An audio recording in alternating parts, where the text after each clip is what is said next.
Hello, how are you friends. Welcome to my channel future exams study. और आज हम पढ़ने वाले हैं हिंदी से रिलेटेड ये 51 क्वेश्चंस की सीरीज़ है जिसे हम 2 दिन में पढ़ने वाले हैं। ठीक है, 25 आज और 26 बाद में। तो आज हम 25 प्रश्न पढ़ने वाले हैं हिंदी से संबंधित, बहुत ही ज़्यादा इम्पोर्टेंट हैं। सभी जितने भी एग्ज़ाम्स होते हैं हमारे सभी में पूछे जाते हैं।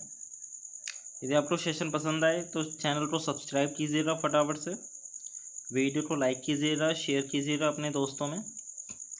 हमारा छोटा सा प्रयास है कि आपको सेशन पसंद आए और ये प्रश्न भी बहुत अच्छे वाले हैं। तो ये चलते हैं सेशन पे। हमारा प्रश्न नंबर 1 है, किस शब्द में उपसर्ग का प्रयोग हुआ है। भाई आप सभी जानते हैं 2 चीज़ें होती हैं, उपसर्ग और प्रत्यय। जो शब्द से पहले यूज होता है वो उपसर्ग होता है, और जो शब्द से बाद में यूज होकर नया शब्द बनाता है वो होता है हमारा प्रत्यय। तो अब देखिए यहाँ पे किस शब्द में उपसर्ग का यूज हुआ है, उन्होंने ये पूछा है। भाई यदि हम बात करें लाभदायक, तो लाभदायक में जो ये दायक शब्द है ये हमारा प्रत्यय है। इसी तरह से यदि हम बात करें अपनापन, तो अपनापन में अपना और पन, ये जो पन है ये भी प्रत्यय है। इसी तरह से यदि हम बात करते हैं पढ़ाई, तो पढ़ाई में पढ़ और आई, तो आई इसमें भी प्रत्यय है। बट यदि हम यहाँ पे बात करते हैं अपना जो हमारा पहला वाला शब्द है उपकार, तो इसमें हमारा उपसर्ग यूज हुआ है, उपसर्ग यूज हुआ है, जिससे हमारा ये नया शब्द बना है। तो इसमें हमारा आंसर नंबर सही है फर्स्ट वाला। क्या सही है हमारा आंसर? आंसर है हमारा उपकार। ठीक है, प्रश्न नंबर 2, इनमें से कौन सी जातिवाचक संज्ञा से भाववाचक संज्ञा बनाई है। भाई जातिवाचक संज्ञा से भाववाचक संज्ञा बना दिया। ठीक है, भाववाचक आप सभी जानते हैं कैसे, जिसमें कोई अपना भाव दर्शा रहा हो, मतलब कोई भाव नजर आ रहा हो हमें। बताइए, हमारे पास में 4 ऑप्शन है, बुढ़ापा है, अपनापन है, सजावट है, या फिर कठोरता है। आंसर दीजिए। तो सही आंसर है हमारा, क्या है आंसर हमारा सही? हमारा आंसर सही बुढ़ापा। ये जो है ये जातिवाचक संज्ञा से भाववाचक संज्ञा बनाई। जैसे शब्द होता है बूढ़ा, भाई बूढ़ा तो जातिवाचक संज्ञा, उसमें सभी बूढ़े आते हैं, बूढ़े व्यक्ति जो होते हैं। तो यहाँ हमारा बूढ़ा से बुढ़ापा बना दिया है, यही हमारा सही आंसर है। आंसर है हमारा बुढ़ापा। प्रश्न है प्रश्न नंबर 3, निम्न में से विराम चिन्ह नहीं है। अल्प विराम, अवतरण, निर्देशक चिन्ह, या फिर पूर्ण विराम। भाई यदि आपने विराम चिन्ह पढ़े हैं तो हम जानते हैं अल्प विराम भी होता है, निर्देशक चिन्ह भी होता है, पूर्ण विराम भी होता है। बट हमने अवतरण जैसा विराम चिन्ह नहीं सुना, हमने अवतरण जैसा विराम चिन्ह नहीं सुना। तो हमारा इसमें जो सही आंसर है, सही आंसर क्या है हमारा? अवतरण ही सही आंसर है। आंसर है अवतरण। प्रश्न नंबर 4, वाक्य के घटक होते हैं, यानी क्या चीज़ होती है सेंटेंस के अंदर? उद्देश्य और विधेय होता है, कर्ता और क्रिया होता है, कर्म और क्रिया होता है, या फिर कर्म और विशेषण होता है। देखिए ये सब चीज़ें तो होती हैं, लेकिन सेंटेंस को हम 2 ही पार्ट्स में बांटते हैं। आपने यदि पढ़ा हो तो सेंटेंस के अंदर सब्जेक्ट भी होता है, वर्ब भी होती है, ठीक है, ऑब्जेक्ट भी होता है, एडजेक्टिव भी होता है, एडवर्ब भी होता है। बट यदि हम सेंटेंस को तोड़ते हैं तो वो दो ही हिस्सों में तोड़ा जाता है, और वो 2 हिस्से होते हैं। पहला होता है हमारा उद्देश्य, दूसरा होता है हमारा विधेय। इन्हीं में सारी चीज़ें सम्मिलित होती हैं। तो हमारा जो है सही आंसर क्या हो जाएगा? हमारा उद्देश्य और विधेय, यही हमारा सही आंसर है। बाकी ये सब चीज़ें भी होती हैं, बट इनके अलावा और चीज़ें भी तो हैं, तो इसलिए हमारा उद्देश्य और विधेय सही है, क्योंकि इसमें सारी चीज़ें आ जाती हैं। इसके बाद में हमारा प्रश्न नंबर है 5। देखिए चैनल को सब्सक्राइब कीजिए फटाफट से। हमारा प्रयास है कि आपको बेहतर सेशन मिले, जिससे आपकी जो तैयारी है वो मजबूत हो, और आप भी थोड़ा सा सपोर्ट दीजिए हमें। किस शब्द में आवा प्रत्यय नहीं है? किस शब्द में आवा प्रत्यय नहीं है। बताइए फटाफट से।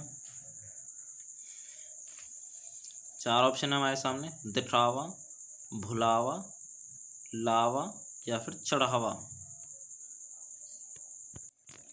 भाई अभी अभी हमने पढ़ा था कि प्रत्यय उपसर्ग वो होते हैं जो किसी शब्द में जोड़ दिए जाएं और उनसे नया शब्द बन जाए। तो जब हम पहले वाले शब्द को देख रहे हैं तो इसमें तो प्रत्यय जुड़ा हुआ है भाई, दिख और आवा दिखावा बन गया, भूल और आवा भुलावा बन गया, चढ़ और आवा चढ़ावा बन गया। बट ये लावा जो है ये तो अपने आप में शब्द ही है, इसमें तो प्रत्यय है ही नहीं। नहीं बात सुन भाई, ले और आवा, तो इसमें तो ऐसा कुछ नहीं है कि आप आवा हटा दो तो नया शब्द बना हुआ है, उसको पहले से ले तो शब्द है ही नहीं, अक्षर है वो तो हमारा जो सही आंसर है वो हमारा सही आंसर क्या है, लावा। ये लावा ऐसा शब्द है यहाँ पर जिसमें प्रत्यय नहीं है। बाकी इसमें भी प्रत्यय है, इसमें भी आवा है, इसमें भी आवा प्रत्यय है। प्रश्न नंबर है हमारा 6। हिंदी किस भाषा परिवार की भाषा है? भाई द्रविड़ है, चीनी तिब्बती है, भारोपीय है या फिर ऑस्ट्रिक है? तो सही आंसर है हमारा भारोपीय। प्रश्न नंबर 7।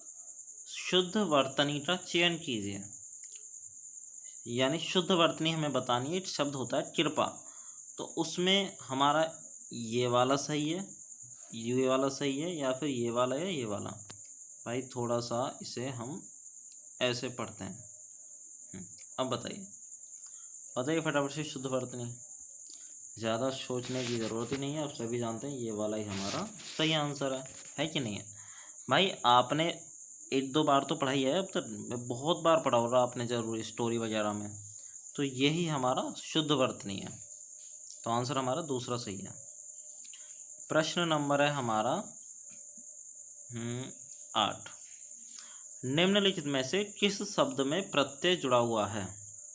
बताइए भाई, प्रत्यय जुड़ा हुआ है। प्रत्यय वो होता है जो पीछे आके और उस शब्द का दूसरा अर्थ बना देता है। तो पहले से शब्द है और उसमें दूसरा प्रत्यय जोड़ दिया, फिर नया शब्द बना। अब ये तो इसमें तो पहले से कोई शब्द नहीं है, हैं? यदि हम यहाँ पे इसे तोड़ें तो इसमें प्रत्यय नहीं बन रहा। बट ये वाला जो शब्द है इसमें जादू, और जादू के साथ में क्या आया हुआ है, डर, तो जादू डर बन गया। तो यही हमारा सही है क्योंकि इसमें प्रत्यय जुड़ा हुआ है। तो आंसर हमारा सही है दूसरा वाला। इसके बाद में हम चलते हैं प्रश्न नंबर 9। ये जो क्या वर्ण है किसके जोड़ से बनता है? जय और अड़, कै प्लस से, कै प्लस र, कै प्लस ए। तो हम सभी जानते हैं कि हमारे जितने भी वर्ण होते हैं उन सभी में वो हलंत वाली मात्रा में होते हैं और उसमें सभी में ये जुड़ता है ए। तो यही हमारा सही आंसर है इसमें। तो आंसर नंबर सही क्या है हमारा? 4 हमारा सही आंसर है। के बाद में प्रश्न नंबर है हमारा 10। हिंदी भाषा का जन्म हुआ है। बताइए 4 ऑप्शन है। लौकिक संस्कृत से, वैदिक संस्कृत से, पाली प्राकृत से या फिर अपभ्रंश से? तो हिंदी भाषा का हमारा जो जन्म हुआ है वो हुआ है अपभ्रंश से। ठीक है। इसके बाद में प्रश्न नंबर है हमारा 11। स्पर्श व्यंजन कितने प्रकार के होते हैं? अच्छा सॉरी, माफ़ी चाहते हैं, थोड़ा सा बराबर में काम चल रहा हो तो उसकी आवाज़ें आपको आ रही हैं, ये इसे इग्नोर कीजिएगा प्लीज़। ठीक है, इसके लिए माफ़ी चाहते हैं ज़रा। प्रश्न नंबर 11। स्पर्श व्यंजन कितने प्रकार के होते हैं? स्पर्श व्यंजन कितने प्रकार के होते हैं? 15, 20, 24 या 25? तो स्पर्श व्यंजन होते हैं हमारे, आंसर है हमारा 25 तरह के होते हैं। ठीक है। इसके बाद में हमारा प्रश्न है 12। निम्न वाक्यों में से मिश्र वाक्य कौन सा है? भाई हमें मिश्र वाक्य बताना है। चोर को देखकर सिपाही पकड़ने दौड़ा, सेठ जानता है कि नौकर ईमानदार है, या फिर नेताजी भाषण देकर चले गए, या फिर बिजली नहीं थी इसलिए अंधेरा था। भाई देखिए 3 तरह के वाक्य होते हैं हमारे, सरल, संयुक्त और मिश्र। तो सरल वाक्य होते हैं जिसमें सीधी सीधी बात हो रही है। अब भाई पहला वाला जो है वो तो हमारा सरल वाक्य है, ये वाला भी हमारा सरल वाक्य है। ठीक है। अब बचा तीसरा और चौथा। तो चौथा वाला जो है वो है हमारा संयुक्त वाक्य। इसमें दो वाक्य जुड़े हुए हैं आपस में, बिजली नहीं थी इसलिए अंधेरा था। लेकिन ये वाला जो वाक्य ये हमारा है मिश्र, ठीक है, ये वाला हमारा मिश्र है। संयुक्त वाक्य में क्या होता है, एक दूसरे के अंदर वजह होती है, एक दूसरे के लिए वजह होती है। लेकिन मिश्र वाक्य में दो वाक्य जुड़े होते हैं किसी एक शब्द के द्वारा जिनमें लॉजिक होता है। तो यहाँ पे हमारा जो ऑप्शन है, ऑप्शन नंबर हमारा 2 सही है। सेठ जानता है कि नौकर ईमानदार है, ये हमारा मिश्र वाक्य है। प्रश्न नंबर है हमारा 13, वह कौन सा व्यक्ति है जिसने जवाहरलाल नेहरू का नाम न सुना हो, ये वाक्य किस तरह का है। भाई ये संयुक्त वाक्य है, मिश्र है, सरल है, या फिर इनमें से कोई नहीं है। तो हमने अभी भी पढ़ा कि सरल, मिश्र और संयुक्त में क्या अंतर होता है, तो सीधी सी बात है हमारा आंसर क्या है, मिश्र वाक्य, ठीक है। प्रश्न नंबर है हमारा 14, इनमें कौन सा विराम चिन्ह ऐसा है जो हिंदी में अंग्रेजी भाषा से नहीं लिया। भाई देखिए ये वाला जो चिन्ह है ये आपको इंग्लिश में भी मिलता है, ये भी इंग्लिश में मिलता है, ये भी मिल जाता है, बट ये वाला चिन्ह नहीं मिलता आपको, है कि नहीं। ये जो लास्ट वाला चिन्ह है ना ये आपको नहीं मिलता है, ये फुल स्टॉप मिलता है, और वो फुल स्टॉप हिंदी में पूर्ण विराम बनता है, बट ऐसा थोड़ी ना होता है वो। ये तीनों तो हमारे सेम टू सेम मिल जाते हैं, बट ये वाला नहीं मिलता। तो हमारा इंग्लिश भाषा का शब्द यही नहीं है, समझ रहे हैं, ऐसे यही विराम चिन्ह है जो हमारा इंग्लिश में नहीं है। तो हमारा यही सही आंसर है, पूर्ण विराम वाला। प्रश्न नंबर 15, निर्वाह में प्रयुक्त उपसर्ग है। निर्वाह में कौन सा उपसर्ग यूज हुआ है। उपसर्ग मतलब किसी शब्द से पहले जुड़ने वाले कुछ अक्षर जिनसे नया शब्द बन जाता है। तो निर्वाह में आपने पढ़ा हो तो हमारा सही आंसर क्या हो जाएगा, हमारा सही आंसर हो जाएगा ये वाला निर, ठीक है, निर प्लस वाह। प्रश्न नंबर है हमारा 16, निम्न में से किस शब्द में प्रत्यय का यूज हुआ है। हमें बताना है प्रत्यय, किस शब्द में प्रत्यय जुड़ा है, बताइए फटाफट से।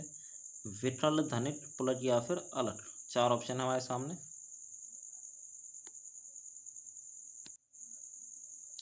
तो सही आंसर है हमारा क्या है, धनिक। इसमें धनी में क्या जोड़ दिया है तो धनिक बन गया ये।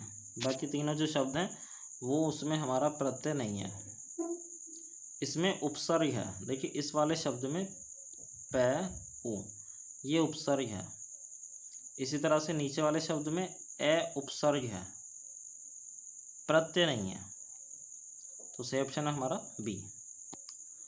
के बाद में प्रश्न नंबर 17, यथार्थ में कौन सी संधि है, दीर्घ, वृद्धि, गुण या फिर इनमें से कोई नहीं। तो आते हैं आंसर की तरफ। आंसर क्या है हमारा, आंसर है दीर्घ संधि, यथार्थ, बोलने से ही पता चल रहा है। प्रश्न नंबर 18, निम्न में से तत्सम शब्द का चयन कीजिए।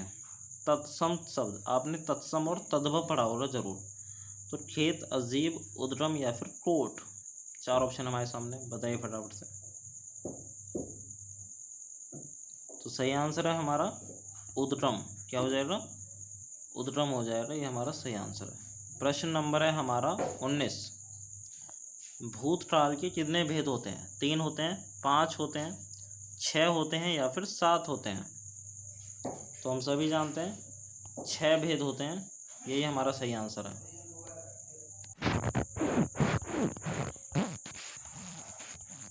प्रश्न नंबर है हमारा 20, निम्न में से किस वाक्य में अठर्मक क्रिया है। राम पत्र लिखता है, मैं बालक को जलवाता हूँ, गेहूँ पिस रहा है, या फिर मदन गोपाल को हंसा रहा है। तो अठर्मक सठर्मक क्रिया आप सभी ने पढ़ी होंगी। आंसर सही क्या हो जाएगा हमारा, गेहूँ पिस रहा है। भाई पीस थोड़े ना रहा वो, किसी को खुद पिस रहा है, तो अठर्मक है वो। प्रश्न नंबर हमारा 21 है, इनमें से कौन सी शब्द समूहवाचक संज्ञा है। कौन सा शब्द समूहवाचक संज्ञा है। भाई जिससे समूह का बोध होता है वो हमारा समूहवाचक है। अब सभा क्या होती है, सभा में बहुत सारे आदमी होते हैं, तो यही तो समूह है, यही हमारा सही आंसर है। मिठास तो हमारी भाववाचक होती है, सोना हमारा द्रव्यवाचक है, सभा हमारी कैसी है, समूहवाचक संज्ञा है। प्रश्न नंबर हमारा 22, वाक्य के शुद्ध भाग का चयन कीजिए। राम के धनुष भंग करते ही दूसरे राजाओं के वश पर सांप लौटने लगे, कोई त्रुटि नहीं। राम के धनुष भंग करते ही दूसरे राजाओं के वक्षों पर, तो यही हमारा सही नहीं है भाई, समझ रहे हैं। दूसरे राजाओं के, यहाँ पे होना चाहिए था, सॉरी यहाँ पे होना चाहिए था वृक्षों पर, क्योंकि बहुवचन आ रहा ना, दूसरे राजाओं के वर्षों पर सांप लौटने लगे, तो ये हमारा सही नहीं है, ये शुद्ध है। प्रश्न नंबर हमारा 23, इनमें से किस शब्द में हलंत संबंधी अशुद्धियां नहीं है? भविष्यत, श्रीमान, सतचित या फिर बुद्धिमान। अशुद्धियां नहीं हैं, बताइए फटाफट से।